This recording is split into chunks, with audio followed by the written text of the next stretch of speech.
안녕하세요. 다승과 만들어가는 절세 다만세TV의 세무사 신의승입니다.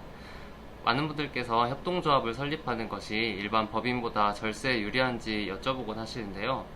그렇다면 과연 협동조합이 일반 법인보다 절세에 유리한지, 협동조합은 어떤 납세 의무를 지는지 알아보는 시간을 갖도록 하겠습니다. 우선 협동조합이란 무엇일까요?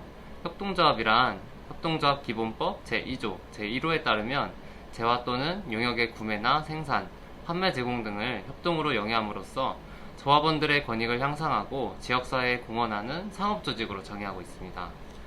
이러한 협동조합의 장점은 다음과 같습니다.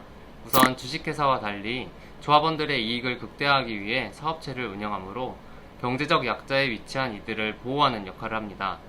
따라서 이윤마진이 직접적인 목적이 아니므로 조합원들에게 비싸게 재화나 용역을 제공하는 것이 아니라 최소한의 마진을 더한 가격으로 제공해주어 조합원들의 비용 절감에 도움이 됩니다. 또한 출자액에 관계없이 1인 1표라는 민주적 체제로 운영되는 장점이 있습니다. 이러한 협동조합은 협동조합 기본법에 따라 일반 협동조합과 사회적 협동조합으로 나눌 수 있습니다. 가장 큰 차이로는 영리성 유무로 볼 수 있겠는데요. 일반 협동조합의 경우 보통 영리법인, 사회적 협동조합을 비영리법인으로 보고 있습니다. 두 협동조합의 차이는 세무상에서도 차이가 많이 나는데요. 다음으로 협동조합의 세무에 대해서 알아보도록 하겠습니다. 협동조합의 세무는 크게 법인세, 부가가치세, 소득세 등으로 나눌 수 있습니다. 그럼 먼저 가장 차이가 큰 법인세부터 알아보도록 하겠습니다. 법인세는 법인 사업자가 벌어들인 소득에 대하여 일정 세율을 적용하여 부과하는 세금입니다.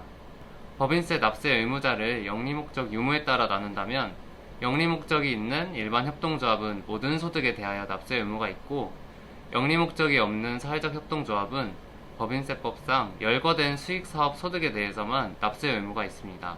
사회적 협동조합의 납세 의무에 대하여 자세히 알아보자면, 비영리법인인 사회적 협동조합은 고유목적 사업을 원활히 영위하기 위하여 수익사업을 행하는 경우가 많습니다. 따라서 사회적 협동조합은 수익사업과 고유목적 사업에 대한 자산, 부채, 손익을 각각 다른 회계로 구분하여 처리하여야 합니다. 이렇게 구분하여 처리한 수익사업분에 대해서만 영리법인과 동일하게 법인세로 신고하게 됩니다. 만약 사회적 협동조합이 이자소득만 있다면 법인세 신고 특례에 따라 간이서식으로 신고가 가능합니다. 두 번째로 사회적 협동조합은 고유목적 사업 준비금 규정을 세제 혜택으로 이용할 수 있는데요. 만약 사회적 협동조합이 고유목적 사업에 지출하기 위하여 고유목적 사업 준비금을 장부상의 비용으로 계상한 경우 법인세법상 한도 내에서 비용으로 인정받을 수 있습니다. 즉 일정 소득을 비용으로 인정받을 수 있는 큰 세제 혜택인 셈입니다. 이렇게 고유목적 사업 준비금을 설정한 후에 고유목적 사업에 직접 비용을 지출하는 경우 먼저 계상했던 고유목적 사업 준비금과 상계를 하게 됩니다. 다음으로 부가가치세입니다. 부가가치세는 일반 협동조합과 사회적 협동조합 모두 납세 의무가 있는데요. 왜냐하면 부가가치세는 법령상 과세 대상으로 정해져 있는 재화 및 용역의 공급이라면 부가가치세의 신고 및 납부 의무가 있기 때문입니다. 그러나 만약 협동조합이 사업자 등록상 면세사업자거나 사회적 협동조합이 고유사업만을 영위하여 고유번호증을 발급받은 경우에는 부가가치세 납세 의무가 없습니다.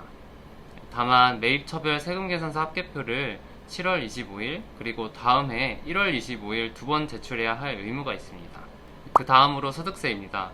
만약 협동조합에서 직원을 두게 되면 급여가 발생하게 되는데, 급여 지급 시에 근로소득에 대한 원천징수 의무가 협동조합에게 발생하여 협동조합이 원천세 신고를 해야 합니다. 이 외에도 조합원이나 비조합원에게 어떤 소득을 지급하게 될 때 그 소득의 성격에 따라 사업소득, 기타소득, 원천징수 의무가 발생합니다. 사업소득은 특정 고용주한테 고용되지 않고 독립된 자격으로 용역을 제공하고 그 대가로 지급받는 소득입니다. 가장 대표적인 소득이 프리랜서 분들의 소득입니다. 이에 대한 대가를 지급하게 될 때 지급금액의 3.3%를 원천징수하여 신고해야 합니다. 기타소득은 근로소득, 사업소득 외에 다른 소득에 속하지 않고 고용관계 없는 자에게 일시적으로 용역을 제공받고 받는 소득인데요. 예로서 강사료나 강연료, 일시적인 원고료 등이 있습니다. 이러한 대가에 대하여 일정 필요경비를 공제한 후에 22%로 원천징수하여 신고하게 됩니다. 네, 이처럼 협동조합의 세무 이슈에 대하여 알아보았는데요. 살펴보았듯이 일반 협동조합은 영리법인과 거의 차이가 없어 세금에 있어 유리한 점은 거의 없습니다. 다만 사회적 협동조합의 경우 비영리법인으로 세법상에서 조세 혜택을 어느 정도 누릴 수 있다는 것을 알 수 있습니다. 때문에 과세되는 금액이 적다 하여도 일반 법인과 동일하게 부가가치세, 법인세, 원천세 등의 신고 의무는 동일하게 부여받고 있는 것을 알 수 있는데요. 따라서 정확하고 문제없이 세무 업무를 처리하기 위해서는 전문가의 조력을 받는 것이 반드시 필요할 것으로 생각합니다. 감사합니다.